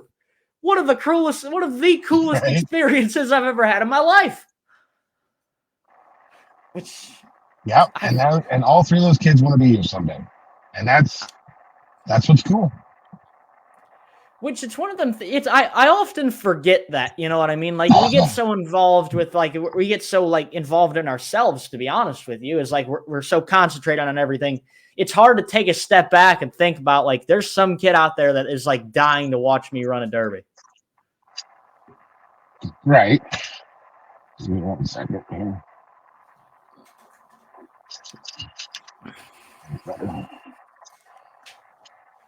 Yeah, and that's just it.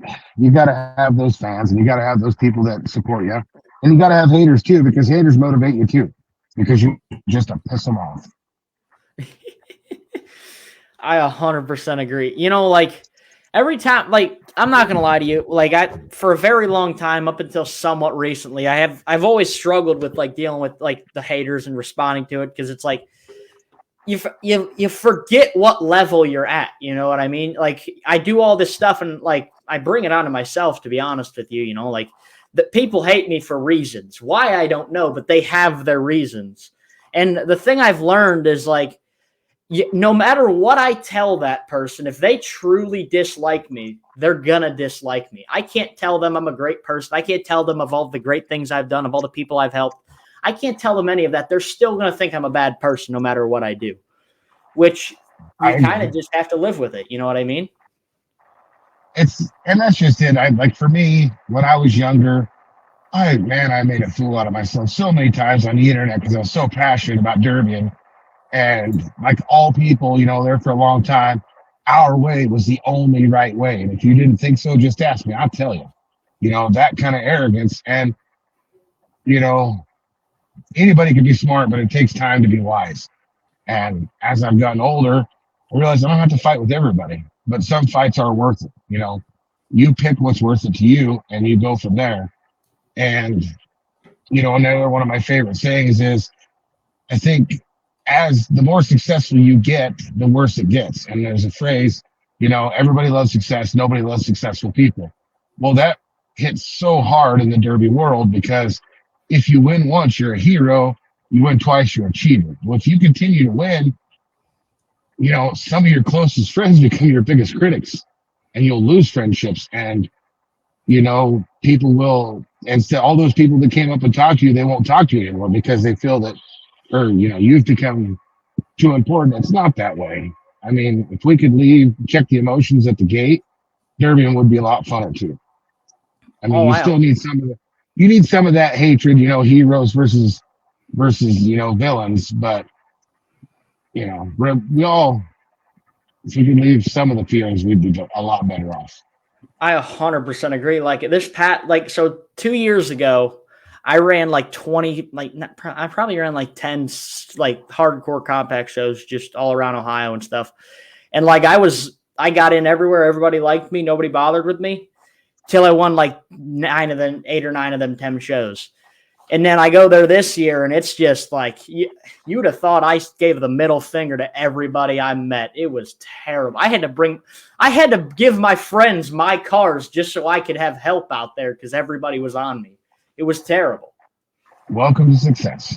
Oh, it's a great road to be down. But then I often think about the quote that's on the Amish hoodies. You're never going to be criticized by those doing more, only those doing less, which is the definition of correct in all situations, to be honest with you. And it follows the success thing, if you are a success, did your friends help you get there? You betcha. And sometimes they want a little bit more clout than maybe they earn. And that's when that unbiased bitch jealousy comes in. There's no enemies. She'll hit you. She'll hit anybody. I completely agree. But that's the one thing I never understood about people. Like me personally, when I see all these people around me doing way better than me, my first instinct is not to just like, I don't like you, you're a piece of garbage, think about reasons why I don't like you. I think of how, like, why are you so good so I can be like what steps have you taken to get there so I can learn from you? Like, I never understood it, Yeah, but we're all human. I'm 42 years old and I'm jealous of people. 10 years ago I wouldn't have admitted that, but now I'm humble enough. I'm jealous of a lot of people. I don't know why some people are where they're at. They didn't work as hard as I did, but that just drives me to work harder. But you have to be able to admit your faults. You have to be humble in victory and humble in defeat, whether that's emotions or anything. And that's what makes you a better person and you a better derby driver at the end of the day. Which I completely agree. Like for this Bristol stuff, like there's all these teams I quite frankly haven't been asked, haven't even been looked at, which that does one of two things. At first I was like, are you kidding me? But then I have one before I like go and act emotionally. I have to sit back and self-reflect on which I think that's something that a lot of people, like a skill that has been lost within time, is self-reflection. I self-reflect and I think why, and I'm like, well, I could see that, and I could see that, but all that really does is like, okay, if that's where we're playing at, then I guess I got to perfect those areas. Like I'm not gonna lie to you, Will. When it comes to bagging, I'm top tier. Like if we gotta drive defensively, I'm in the game and you ain't hitting tires. You're hitting my door bar for 10 hours straight. You know what I mean? But like if we gotta go into a dog fight, I'm either there or I'm not. It's a hit or miss. Most likely a miss. Which Well, see, like me, I can bag with the best of them. Trust me, I got criticized for several years because I drove around like driving Miss Daisy, and I didn't care because that's what it took. But if I'm in the mood to get it on, that's what's going to happen. And so I agree with you there. And go ahead. as far as being looked at, it's so hard. Like I didn't get looked at. I didn't get thought about. And does it make me upset? No. Uh, Envious, yeah, because everybody's going to be envious. That was your very first for envious, but it's still rather right or rather wrong. It's still a big name deal. Like whoever's behind it, and I mean, the devil's biggest trick is to convince the world it didn't exist, so they won't say who's actually behind it. But whoever's behind it, they're pulling the big names because the big names have the followers. Like, yeah, you might be the best compact driver that ever derbied in the United States, but if you didn't make it to those big shows and you didn't win every time, and you didn't politic your way through 10 teams where you could place in the top 3, chances are you're not going to get a call. It's not your fault, but it's because, you're not old enough or you didn't have yourself in positions at the right time. Which it's in situations like this where I don't know if you're a big religious guy, where my only get out is like I have to look to the Lord and I have to ask him. And the way I see it is, so I went to Kansas this past year for Blizzard Bash. Well, I'm not going to lie to you. I've never been more excited to run a show in my entire life. Like I tell my dad and my mom like at least once a day, I was like, we're going to Blizzard Bash. Like randomly, I'll just be sitting there making my coffee in the morning. I'll look at my dad and be like, hey, Big Free, we're going to Blizzard Bash. Because that's all I want to do. And this Bristol stuff and all this stuff is really cool. But at the same time, though, that has not been my goal. Like when I left Blizzard Bash, all I could think about was Blizzard Bash. And I still can think about that. So although this stuff is cool, but is it what I'm meant to be doing? I don't know. At the time, right now, I think we're going to Kansas and I'm thrilled about it. Because it's been a childhood dream. I mean, there's no arguing. You drive to the arch at the Stormontville Event Center. That's something nobody can ever take away from you. You drive through that tunnel and you get out on that track. And I'll tell you right now, it was the same exact feeling at Gold Rush. Ain't nobody going to pit me one against the other. They were both amazing. Like I didn't go to Bash, I went to Carnage, but both amazing shows and awesome memories made. So, and Bristol will be that way for some people, but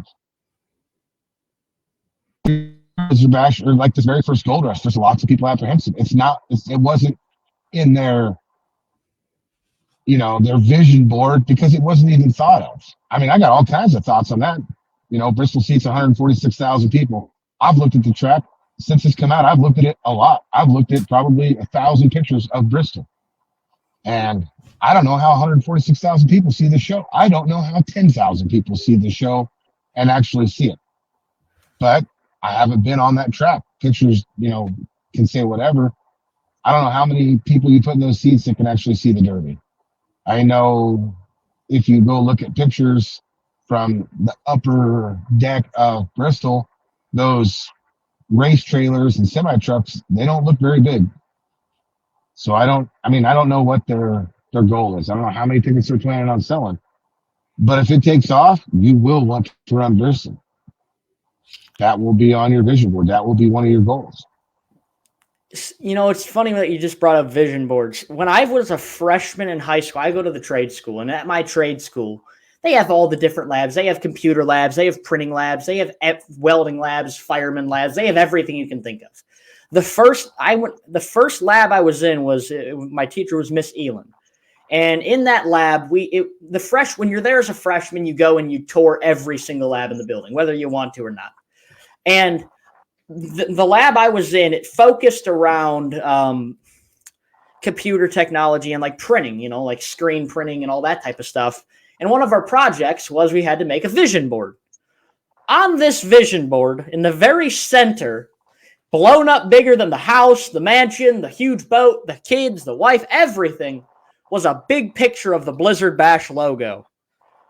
That is, the Blizzard Bash is, for my, at least I'm speaking for my generation, my group of derby drivers.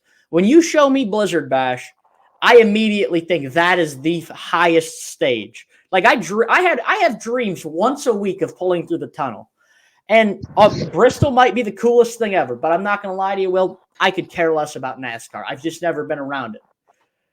But if you show me Blizzard Bash, dude, it's over. It's the greatest thing ever. Which I guess that's just different strokes for different folks. I guess it's all that is. You know what I mean? But that's because that was the biggest derby for you growing up. Now, Bristol might be the biggest derby for my 11-year-old son. And his junior high vision board might be Bristol. So that's one thing that I will say. I won't hold back anything that somebody wants to do at a big stage like that, because that might be somebody else's dream. And I 100% agree. I'm not into bashing on their dream. You know, I think hopefully I'm coming through, but you're kind of sketchy. I get you 100%. You know, I think when it comes to dreams and it comes to that, like the when people become the most miserable is when they have dreams that they never follow. Can you agree with that in a way? Yeah, I'm 100%. I wouldn't say so much follow, but they didn't do anything to actively pursue it. You know, there was a quote I heard not too long ago. It's the pain of regret. The pain of regret is 10 times worse than the pain of discipline, the pain of getting it done now. You know, which that's 100% in everything you do. You know what I mean? I would agree. And fun. I mean, we could go on with 1,000 quotes, you know, like you can't succeed if you're afraid to fail. I mean, what I can tell you now is if you have the financial means, you have the cars, you have the drive, step out of your comfort zone. You don't have to win if you drive 2 states over. You don't have to win if you drive 2 counties over, but get there. Get against that. You know, the only way to get better and be the best drivers, you have to derby against every type of driver, not so much the best driver, but be able to derby with them all. The baggers, the hard hitters, the extreme heavy hitters, the wildcats, you know, the psychos, the wild cards, the guys who are 100% money drivers and their motor never reaches over 2,100 RPM the entire derby, yet they win. You got to get them all. Oh, I completely agree. So, Will, we're just about at that time where we got to wrap this up. The last question I want to ask you is, when it comes to like youth and the drivers getting into this, since we've talked a lot about that throughout this podcast, what is one piece of advice that you could, if every youth driver in derbying was watching this podcast right now, what would you tell them?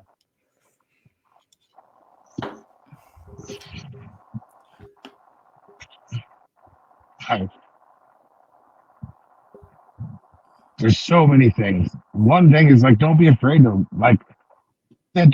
lose.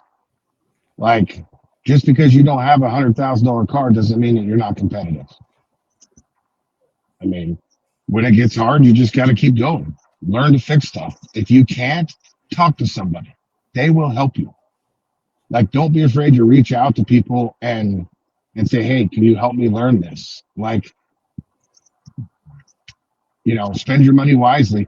Who cares about a badass paint job or $1,000 wheels? What you need to compete is a motor that won't stop running or that fires up after every single time that it dies. You better get yourself a good rear end and learn to protect your front tires. I'll talk to them just as if it was like in sex ed. If it doesn't have a rubber on it, don't hit it. You want to win derbies, that's what it takes. You knock their tires off, you're going to go far. 100%. That's the biggest deal. Spend your money wisely.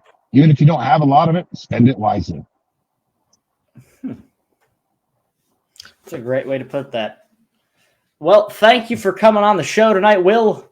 How close are you to Capitol? Thanks for having me, and I don't have no idea.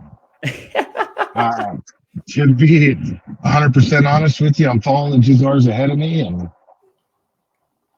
I don't even know of any signs to tell me where I'm at. I'm by Jeep Road, if anybody knows where that's at. Exit 277. Oh, that's awesome, Will. Thank you for coming on. We'll see you this weekend down there at Capital City Carnage. Yes, thanks, guys, and thanks for putting up with me being in my pickup. I mean, I didn't want to miss this, so You're all thank you good, much. Will. Thank you for coming on, man. Have a great rest of your trip and safe travels. All right, safe travels to you, buddy. Yep, we'll see you. Bye. Bye.